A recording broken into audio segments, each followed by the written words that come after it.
if you've noticed the special energy just in here. Yeah. I felt right when walking the first time. It was just like positive. I loved it. Danes live a life of relative equality from birth to death.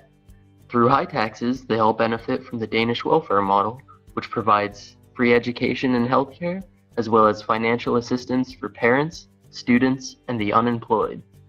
More than half of Danes bike every day regardless of financial necessity, and most others enjoy a commute on foot or by public transport. Hygge, the concept of coziness and comfort in social atmospheres, is a value to many Danish businesses and residences. Couches and large chairs are often used to furnish buildings. Hygge is also applied to psychological well-being in Danish society, with a sense of hygge being related to a comfortable sense of self.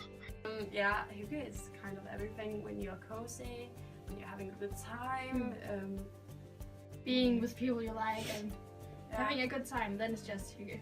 Yeah. Danish happiness is often associated with the remarkably trusting relationship that Danes share with one another.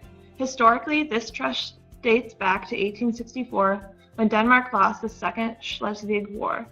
Denmark became the smallest it had ever been and strategized to avoid conflict with foreign countries going forward in order to survive. They focused their efforts on their own people and adopted the motto, "Outward losses must be compensated by inward gains." Denmark became at peace with their neighbors, and in doing so, focused on improving the country through agriculture, industry, education, and character development. I've had multiple experiences with profound trust in Denmark. On 2 occasions, I purchased food and forgot my credit card behind. One of those times, the cashier gave my credit card to my friend Rosa, and another time, they saved it for me at the register. Additionally, on a separate occasion, I dropped 100 crown on the floor of a supermarket and was immediately notified by 2 people around me, 1 customer and 1 employee, that I dropped some cash. One of the many comforts I have experienced since my arrival in Denmark is hygge.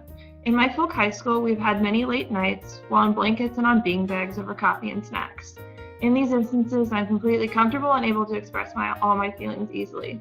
The greatest example of the Danish welfare system that I have witnessed has had to do with my SRA Ida.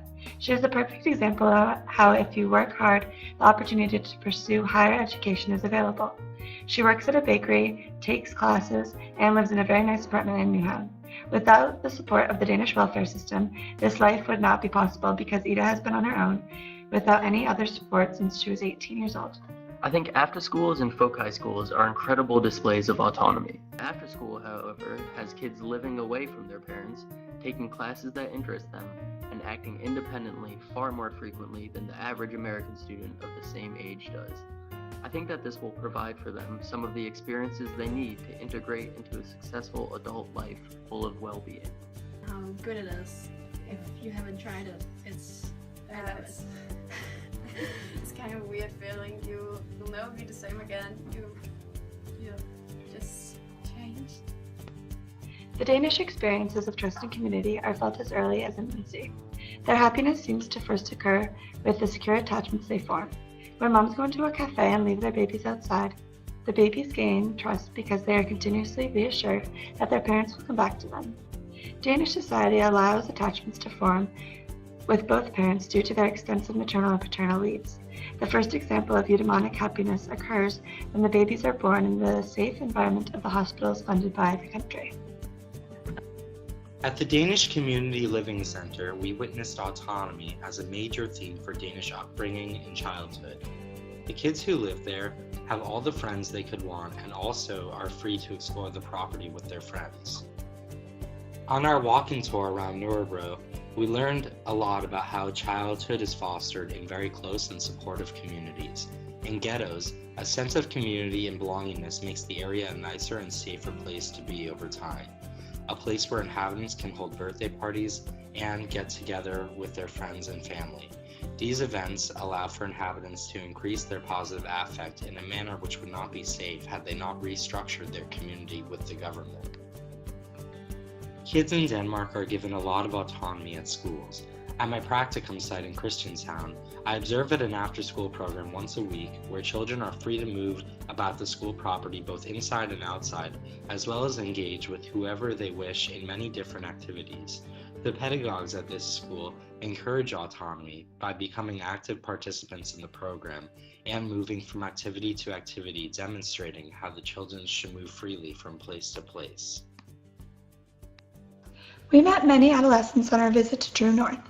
These students are educated through ideals of positive psychology, which tell them that their potential is endless. Collective experience is what is really, really powerful, where you can put it together.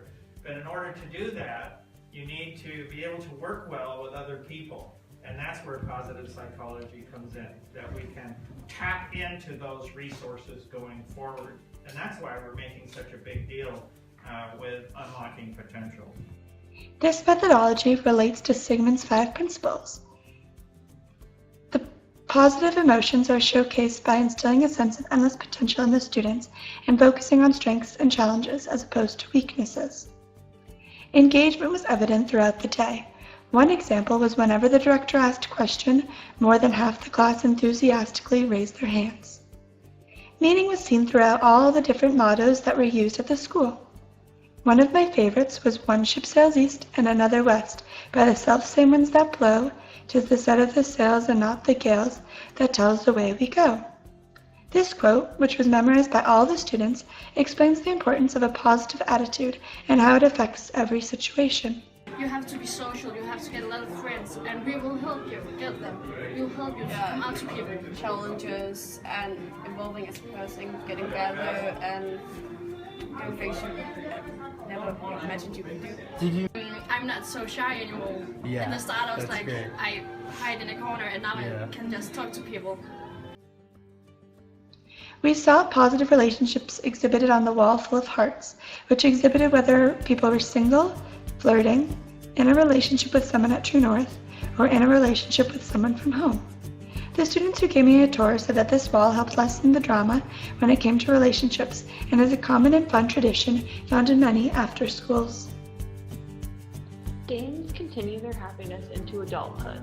When couples in Copenhagen have a baby, they're assigned a group of other parents who've had a baby recently as well. These new parents will meet frequently in places like cafes, while their babies wait comfortably outside. This is a great way for parents of many different socioeconomic classes to come together and enjoy the benefits of a community practice. Through new parenting, these adults have found a new meaning and identity in life. They're also able to share their stories together and establish a strong sense of community through common goals, shared experience, and mutual engagement. Families and community centers are also a part of the community practice. Much like us, they have the same values and same ideas about having a good life, and the same open doors and kids running around from house to house. The Den Gamlebu Reminiscence Project, which is funded by the Danish government, contributes to the well-being of elderly people with dementia as well as their families and caregivers.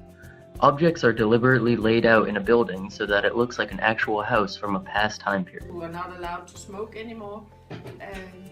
To have it in your hand, that feeling, then they start telling you, oh, I once had a pipe and it was like this and that. And This transforms the house into a sort of time capsule full of memories. Visitors with dementia are able to recall fond memories of the past, which contributes to their hedonic happiness. They are then able to turn these memories into stories and share them with their loved ones, giving the stories more meaning and therefore contributing to their eudaimonic happiness.